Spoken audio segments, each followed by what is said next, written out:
price tag? Starts at $76,000 for the S. Okay. The naturally aspirated Evora starts at $64,000. What would you say is the direct competitor of this one? The most direct competitor to the Evora S, there's really two. It kind of gets bookended by the Cayman S and Cayman R. Yeah.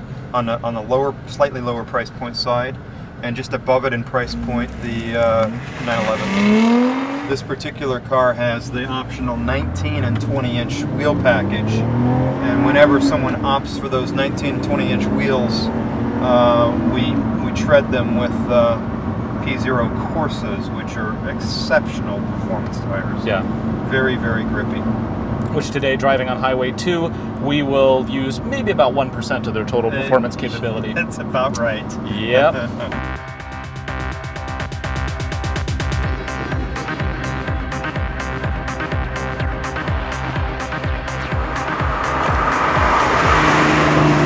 Now it feels like my pedal feet are slightly inward. They are, yeah.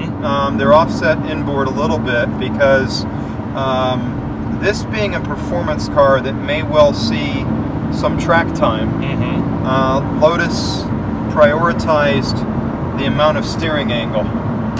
The more steering angle you have, which you want to have on a racetrack, if you need to correct a car on a track, you need as much steering angle as the car will give you at times. And the more steering angle you have, of course, the more intrusive a wheel arch you have, a wheel well you have coming into the footwell area. So the pedals are offset a little bit inboard. It takes about a half day of driving, maybe, if that, and you're totally used to it.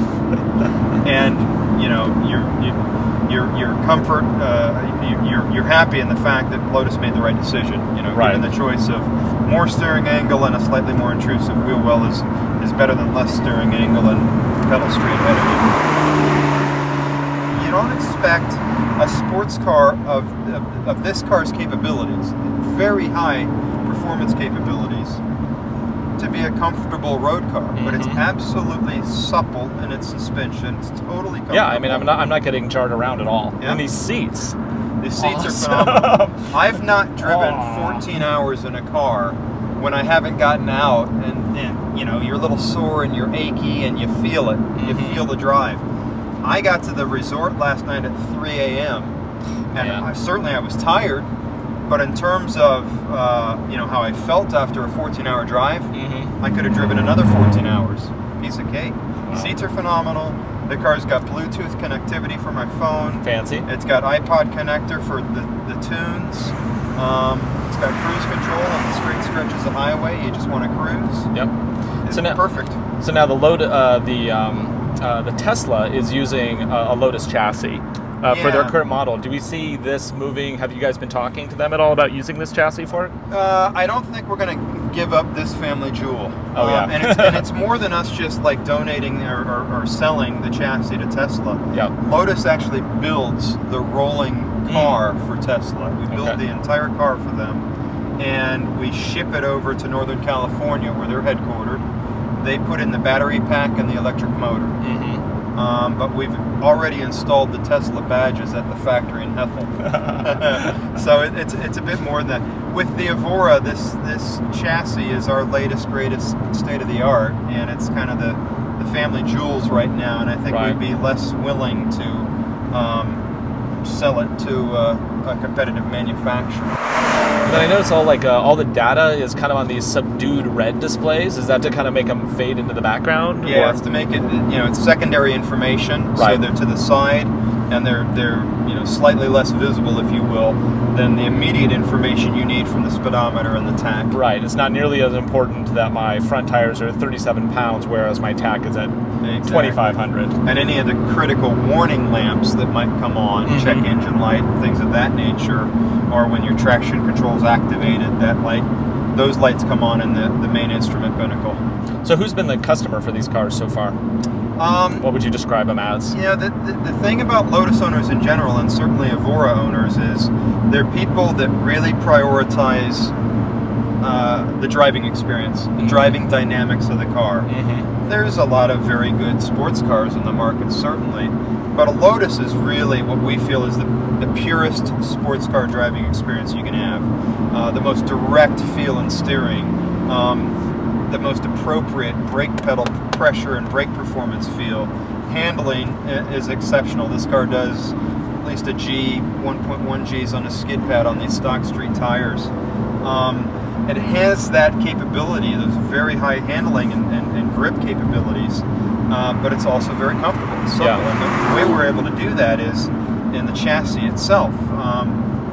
You know, it's primarily extruded and sheet aluminum bonded chassis. There's a central tub, a separate front subframe, a separate rear subframe that all bolt together.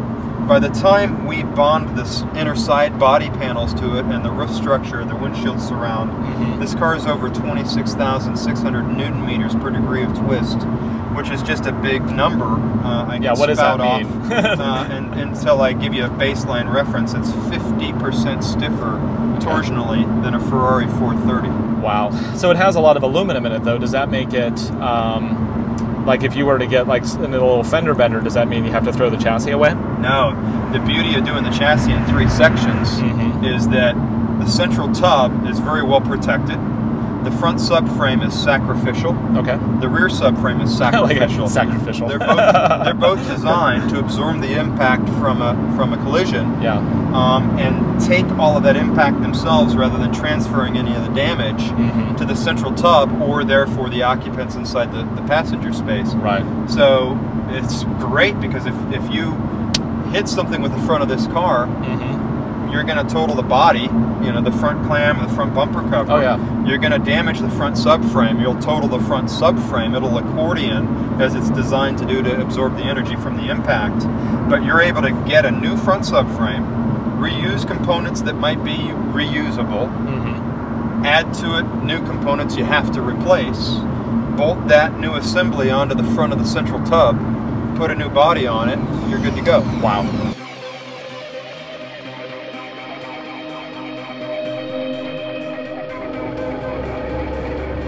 Okay, so here we are, Highway 2, pretty much at a dead stop, and we're gonna go, here we go, up through.